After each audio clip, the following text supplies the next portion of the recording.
There's a moment in Mad Max Fury Road, one of the few quiet moments in that film, where Max asks Furiosa about her past. How do you know this place even exists? I was born there. So why'd you leave? I didn't. I was taken as a child. Stolen. The scene concludes with Max asking her about the wives that Furiosa is rescuing. And They're looking for hope. what about you?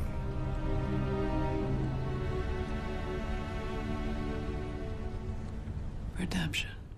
Redemption. It's like George Miller took a pen and circled the word in the Fury Road script and said, this. The next movie is about this. Welcome to Think Thing, a channel featuring video essays about some stuff and junk. Basically, I spend a bunch of time and energy writing and editing these thoughtful essays about pop culture and media, and then people tell me I'm dumb in the comments. It's a blast. You should totally subscribe. This review of Furiosa will be mostly spoiler-free. I won't give away any story details that you wouldn't learn from watching the trailer. In the not-too-distant future, there will be no civilization. There will be no heroes. I still remember the first time I saw the original Mad Max movie. It was in 1983 or 84, and a friend had scored a VHS copy of the movie, which I recall was hard to find at the time for some reason. Mel Gibson's voice had been dubbed with an American accent, even though Gibson is an American, though he lived in Australia from a young age. You okay, Goose? Nothing a year in the tropics wouldn't fix. I'd already seen Mad Max 2, or The Road Warrior as it was called in the US, because Mad Max never had a theatrical release in the States. And I remember being kind of bored by the original. The Road Warrior had been such an exhilarating spectacle of post-apocalyptic punk rock action, it made Mad Max seem downright contemplative, like it was a transitional film from the previous generation's Australian post-apocalypse vision on the beach. Mad Max Beyond Thunderdome was kind of fun, but definitely felt like it suffered from sequelitis, a not quite as good retread that captured some of what made The Road Warrior so great, but not all of it. As a trilogy of films, the Mad Max franchise was weird.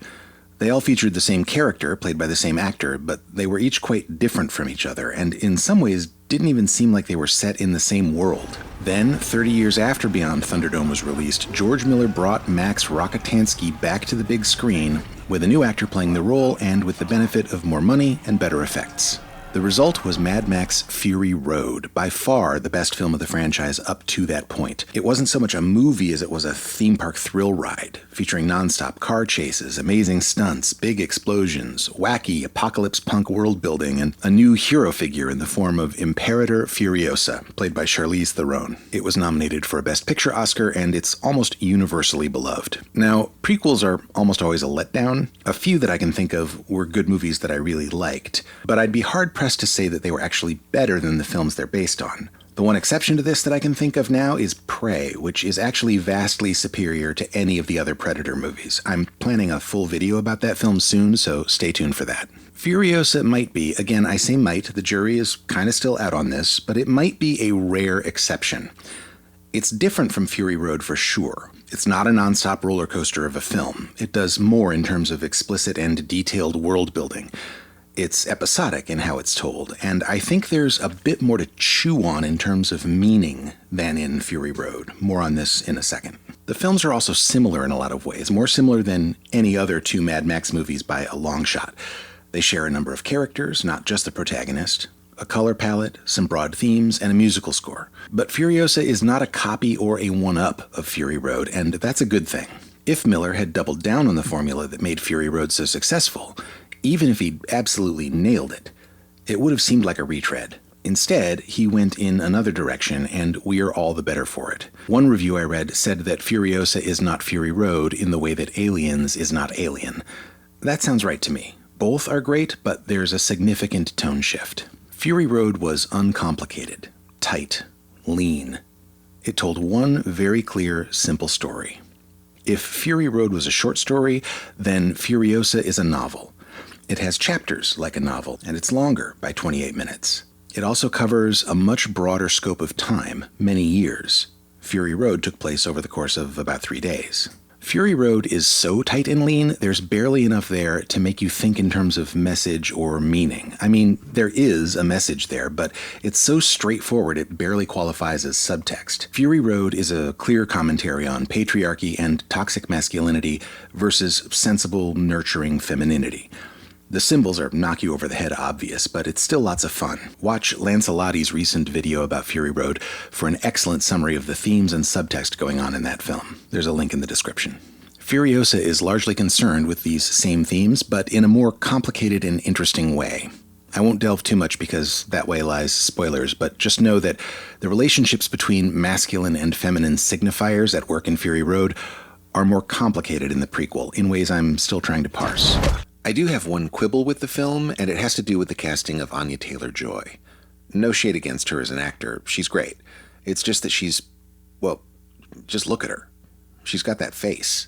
Don't get me wrong, she's a stunning human.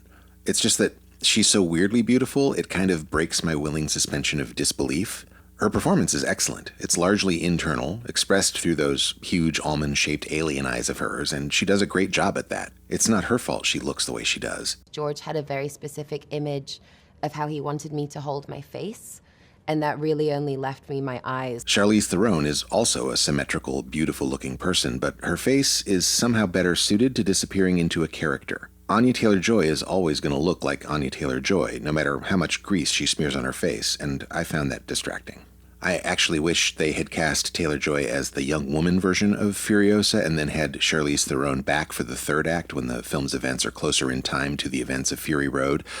That would have helped a bit, I think, but again, this is a quibble. Overall, the film is great.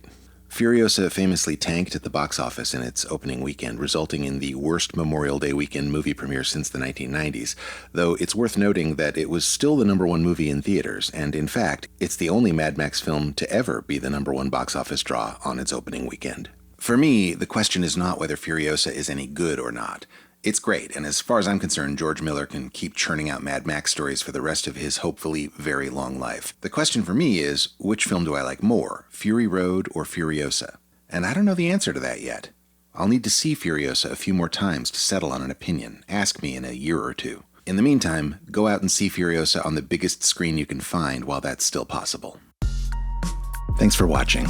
Despite my snarky remark at the beginning of the video about commenters calling me dumb, I really do enjoy reading what viewers think, so definitely chime in and let me know what you thought of Furiosa. And if you made it this far, a like and subscribe would be great. Thanks so much.